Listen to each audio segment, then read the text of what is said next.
Thanks, guys. Well, if you're part of the 64% of Australians who admit to snoring, no one admits to snoring.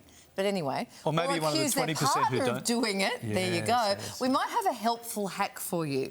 Martin Seeley, CEO of UK store Mattress Next Day, recommends adding a simple 30-second tongue exercise to your bedtime routine. I thought Mattress Next Day was a dating site. All you need to do is close your mouth and move your tongue in one direction. Are any of these people going to do it? No. Hey, wake up, buddy. Show us. Move your mouth, tongue. I think he was dead. That was from CSI Martin Place.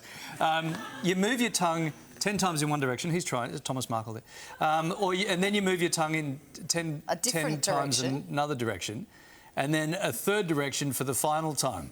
Seeley says almost 60% of snorers will experience a reduction in symptoms after just 3 nights. Really? Or you can wear your socks with your Crocs. Then you get to sleep alone anyway. So it's good. Are you going to try that? No. So what do you got to do? You just got to...